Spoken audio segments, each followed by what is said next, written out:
नमस्कार दोस्तों। आज सेहत जोड़ी एक महत्वपूर्ण 5 हेल्थ स्वास्थ्य टिप्स लेकर आया हूं जो आप रोजाना अपनी जीवन में इन 5 टिप्स स्वास्थ्य के लिए कर लेंगे तो हमेशा स्वस्थ ही जीवन जिएंगे और बीमारियां आपसे दूर रहेगी दोस्तों, जिनका हम कई पीढ़ियों से पालन करते आ रहे हैं, जैसे उपवास करना, उठने और बैठने के ढंग और पानी भरकर रखने के लिए तांबे के बर्तनों का प्रयोग होता है। तो दोस्तों, मेरे motivate for eat YouTube channel में आप सभी को दिल से स्वागत है। चलिए इन 5 टिप्स के बारे में जानते हैं। पहला, 1. तांबे के बर्तन का पानी पिएं। तांबे के बैक्टीरिया नाशक गुणों में मेडिकल साइंस बड़ी गहरी रुचि ले रहा है। पिछले कुछ वर्षों में कई प्रयोग हुए हैं और वैज्ञानिकों ने यह मालूम किया है कि पानी की अपनी याददाश्त होती है। यह हर उस चीज को याद रखता है जिसको यह छूता है। पानी की अपनी स्मरण शक्ति होने के कारण हम इस बात पर ध्यान देते हैं कि उसको कैसे बर्तन में रखें। पहले सही तरह का खाना खाने की आदत डालें, तब उपवास की सोचें। अगर खाने की अपनी इच्छा को आप जबरदस्ती रोकने की कोशिश करेंगे तो यह आपके शरीर को हानि पहुंचाएगा। अगर आप पानी को रात भर या कम से कम 4 घंटे तक तांबे के बर्तन में रखें तो यह तांबे के कुछ गुण अपने में समा लेता है। यह पानी खास तौर पर आपके लीवर के लिए और आम तौर पर आपकी सेहत और शक्ति स्फूर्ति के लिए उत्तम होता है। अगर पानी बड़ी तेजी के साथ पंप होकर अनगिनत मोड़ों के चक्कर लगाकर लोहे या प्लास्टिक की पाइप के सहारे आपके घर तक पहुंचता है तो इन सब मोड़ों से रगड़ाते टकराते गुजरने के कारण उसमें काफी दोष आ जाता है। लेकिन पानी में याददाश्त के साथ साथ अपने मूल रूप में वापस पहुंच पाने की शक्ति भी होती है। अगर आप नल के इस पानी को 1 घंटे तक बिना हिलाए डुलाए रख देते हैं तो दोष अपने आप खत्म हो जाता है। 2. शरीर को नींद नहीं, आराम दें। आप सोने किस वक्त जाते हैं यह तो आपके लाइफस्टाइल पर निर्भर करता है, लेकिन महत्व इस बात का है कि आपको कितने घंटे की नींद की जरूरत है। अक्सर कहा जाता है कि दिन में 8 घंटे की नींद लेनी ही चाहिए। आपके शरीर को जिस चीज की जरूरत है वह नींद नहीं है, वह आराम है। अगर आप पूरे दिन अपने शरीर को आराम दें, अगर आपका काम, आपकी एक्सरसाइज, सब कुछ आपके लिए एक आराम की तरह है तो अपने आप ही आपकी नींद के घंटे कम हो जाएंगे। लोग हर चीज तनाव में करना चाहते हैं। मैंने देखा है कि लोग पार्क में टहलते वक्त भी तनाव में होते हैं। अब इस तरह का व्यायाम तो आपको फायदे की बजाय नुकसान ही करेगा, क्योंकि आप हर चीज को इस तरह से ले रहे हैं जैसे कोई जंग लड़ रहे हो। आप आराम के साथ क्यों नहीं टहलते? चाहे टहलना हो या जॉगिंग, उसे पूरी मस्ती और आराम के साथ क्यों नहीं कर सकते? तो सवाल घूम फिर कर वही आता है कि मेरे शरीर को कितनी नींद की जरूरत है। यह इस बात पर निर्भर है कि आप किस तरह का शारीरिक श्रम करते हैं। आपको न तो भोजन की मात्रा तय करने की जरूरत है और न ही नींद के घंटे। मुझे इतनी कैलोरी ही लेनी है, मुझे इतने घंटे की नींद ही लेनी है, जीवन जीने के लिए ये सब बेकार की बातें हैं। आज आप जो शारीरिक श्रम कर रहे हैं उसका स्तर कम है तो आप कम खाएं। कल अगर आपको ज्यादा काम करना है तो आप ज्यादा खाएं। नींद के साथ भी ऐसा ही है। जिस वक्त आपके शरीर को पूरा आराम मिल जाएगा यह उठ जाएगा, चाहे सुबह के 3 बजे हो या 8। आपका शरीर अलार्म की घंटी बजने पर नहीं उठना चाहिए। एक बार अगर शरीर आराम कर ले तो उसे खुद ही जग जाना चाहिए। 3.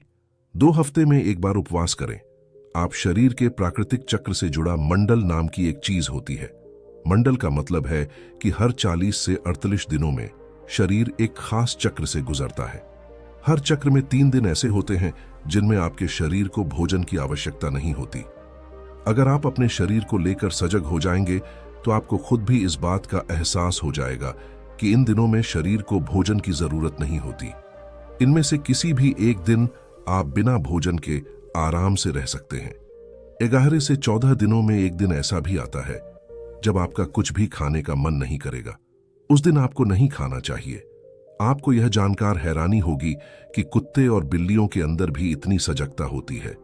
कभी गौर से देखें, किसी खास दिन वे कुछ भी नहीं खाते।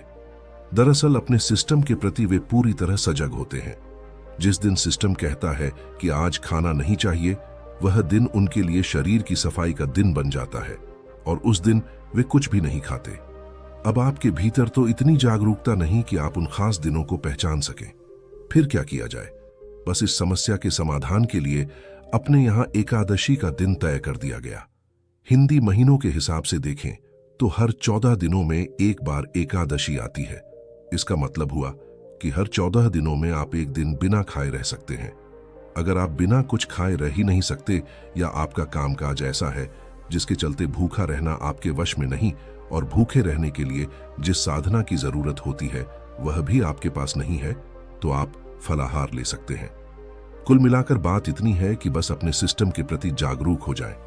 एक बात और, अगर आप बार बार चाय और कॉफी पीने के आदी हैं और उपवास रखने की कोशिश करते हैं तो आपको बहुत ज्यादा दिक्कत होगी। इस समस्या का तो एक ही हल है। अगर आप उपवास रखना चाहते हैं तो सबसे पहले अपने खान-पान की आदतों को सुधारें। पहले सही तरह का खाना खाने की आदत डालें, तब उपवास की सोचें। अगर खाने की अपनी इच्छा को आप जबरदस्ती रोकने की कोशिश करेंगे तो यह आपके शरीर को हानि पहुंचाएगा। यहां एक बात और बहुत महत्वपूर्ण है कि किसी भी हाल में जबरदस्ती न की जाए। 4. पीठ को सीधा रखकर बैठें। शरीर के भीतरी अंगों के आराम में होने का खास महत्व है। इसके कई पहलू हैं।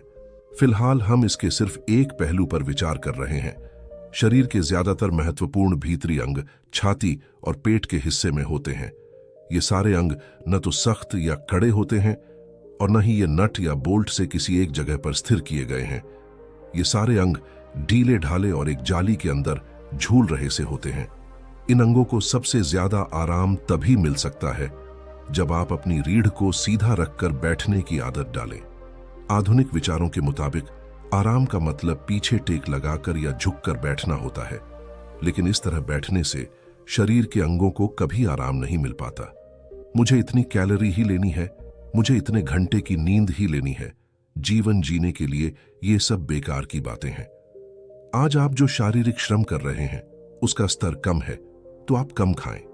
कल अगर आपको ज्यादा काम करना है तो आप ज्यादा खाएं। इस स्थिति में शारीरिक अंग उतने ठीक ढंग से काम नहीं कर पाते जितना उनको करना चाहिए, खासकर जब आप भरपेट खाना खाने के बाद आराम कुर्सी पर बैठ जाएं। आजकल काफी यात्राएं आराम कुर्सी में होती हैं। अगर आप कार की आरामदायक सीट पर बैठकर 1000 किलोमीटर की यात्रा करते हैं तो आप अपने जीवन के कम से कम 3 से 5 माह खो देते हैं। ऐसा इसलिए होता है क्योंकि लगातार ऐसी मुद्रा में बैठे रहने की वजह से आपके अंगों पर इतना बुरा असर होता है कि उनके काम करने की शक्ति में नाटकीय ढंग से कमी आ जाती है या फिर वे बहुत कमजोर हो जाते हैं। शरीर को सीधा रखने का मतलब यह कतई नहीं है कि हमें आराम पसंद नहीं है, बल्कि इसकी सीधी सी वजह यह है कि हम आराम को बिल्कुल अलग ढंग से समझते और महसूस करते हैं। आप अपनी रीढ़ को सीधा रखते हुए भी अपनी मांसपेशियों को आराम में रहने की आदत डाल सकते हैं, लेकिन इसके विपरीत जब आपकी मांसपेशियां झुकी हों तो आप अपने अंगों को आराम में नहीं रख सकते। आराम देने का कोई और तरीका नहीं है। इसलिए यह जरूरी है कि हम अपने शरीर को इस तरह तैयार करें कि रीढ़ को सीधा रखते हुए हमारे शरीर का ढांचा और स्नायु तंत्र आराम की स्थिति में बने रहें। 5. पंच तत्वों से जुट ढककर जीवन जिए। हम कुछ लोगों को बता रहे थे कि हमारे योग केंद्र में एक यौगिक अस्पताल है, तो अमेरिका से कुछ डॉक्टर इसे देखना चाहते थे और वे हमारे यहाँ आए। वे 1 हफ्ते यहाँ थे और 1 हफ्ते के बाद वे मुझसे बहुत नाराज थे। मैंने कहा, क्यों? मैंने क्या किया? वे चारों तरफ यही बातें कर रहे थे, ये सब फालतू बकवास है। सदगुरु ने कहा, यहाँ एक यौगिक अस्पताल। कहाँ है यौगिक अस्पताल? हमें कोई बिस्तर नहीं दिख रहे हैं, हमें कुछ नहीं दिख रहा। फिर मुझे समझ आया कि उनकी समस्या क्या है। फिर मैंने उन्हें बुलाया और मैंने कहा, परेशानी क्या है? उनमें से एक महिला, जिनकी आंखों में आंसू थे, बोली, मैं यहाँ इतने विश्वास के साथ आई और यहाँ धोखा हो रहा है। यहाँ कोई अस्पताल नहीं है, बिल्कुल भी कुछ नहीं यहाँ, और आप बोल रहे हैं कि यहाँ अस्पताल है। मैंने कहा, आराम से बैठिए। आपके अस्पताल के बारे में ये विचार है कि बहुत से बिस्तर हों जहां मरीजों को सुला दो और उन्हें दवाइयां देते रहो। ये अस्पताल ऐसा नहीं है। मैं आपको आसपास घुमाता हूं। सभी मरीज यहां बगीचे में काम कर रहे हैं और रसोई घर में काम कर रहे हैं। हम उनसे काम करवाते हैं और वे ठीक हो जाते हैं। तो सबसे महत्वपूर्ण चीज ये है कि अगर कोई बीमार हो तो हम उनसे बगीचे में काम करवाते हैं।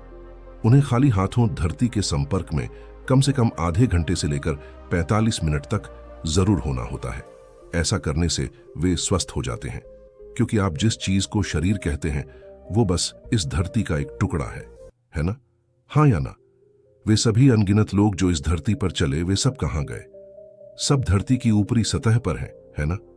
ये शरीर भी धरती की सतह पर चला जाएगा, जब तक कि आपके दोस्त इस डर से कि आप फिर से न जाग जाएं, आपको बहुत गहरा न दफना दे। तो यह बस धरती का एक टुकड़ा है। तो यह अपने सर्वोत्तम रूप में तब रहेगा जब आप धरती से थोड़ा संपर्क बनाकर रखें। फिलहाल आप हर वक्त सूट और बूट पहनकर 50वें फ्लोर पर चलते रहते हैं और कभी भी धरती के संपर्क में नहीं आते। ऐसे में आपका शारीरिक और मानसिक रूप से बीमार होना स्वाभाविक है। फिर मैंने उन्हें दिखाया, देखो, इस व्यक्ति को दिल का रोग है, उस व्यक्ति को वो बीमारी है। मैंने सभी मरीजों से उनका परिचय कराया और फिर मरीज अपनी बातें बताने लगे। 3 हफ्ते पहले हम ऐसे थे और अब हमें बहुत अच्छा लग रहा है। हम अपनी बीमारी ही भूल गए हैं और अब सभी मेडिकल मापदंड भी कह रहे हैं कि वे ठीक हैं। अमेरिकी डॉक्टर को यह विश्वास दिलाने में कि ये लोग सच में मरीज हैं, हमें बहुत मेहनत करनी पड़ रही। हम उन्हें अच्छे काम में भी लगा रहे हैं।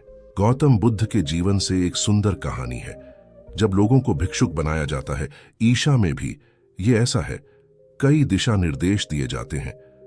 एक साधारण चीज ये है कि आपको थाली में जो कुछ भी मिलता है, किसी भी चीज को आप पसंद या नापसंद किए बिना खा लेते हैं।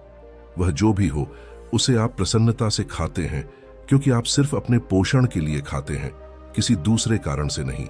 आप किसी विशेष चीज को नहीं मांगते और न ही आप किसी चीज से बचते हैं।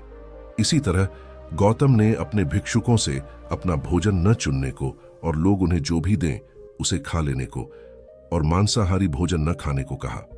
भारत में अगर कोई आध्यात्मिक मार्ग पर होता है और अपने अंदर परम तत्व को खोजता है, तो पूरा समाज उसे सहारा देता था। उन्हें किसी भी तरह से भटकाना या परेशान करना सबसे बुरा काम माना जाता था। हर कोई जानता था कि जो लोग इस तरह के मार्ग पर हैं, वे सिर्फ शाकाहारी भोजन खाते हैं। कोई भी उन्हें मांसाहारी भोजन या वैसी कोई चीज नहीं देता था। एक दिन गौतम के 2 भिक्षुक भिक्षा मांगने बाहर गए। ऐसा हुआ कि एक कौवे ने उड़ते समय मांस का एक टुकड़ा गिरा दिया और वह उनमें से एक भिक्षुक के भिक्षा पात्र में गिरा। चूंकि लोग हमेशा यह देखते हैं कि खुद को रूपांतरित कैसे नहीं करें, वे तुरंत उसे गौतम के पास लेकर गए और कहा, आपने कहा है कि हमें मांसाहारी भोजन नहीं खाना चाहिए। साथ ही आपने कहा है कि हमारे पात्र में जो कुछ भी आता है हमें उसे जरूर खाना चाहिए। आज हमारे पात्र में एक मांस का टुकड़ा आया है क्योंकि एक कौवे ने इसे गिराया है। अब क्या करना चाहिए? गौतम ने मांस के टुकड़े और दोनों भिक्षुकों को देखा।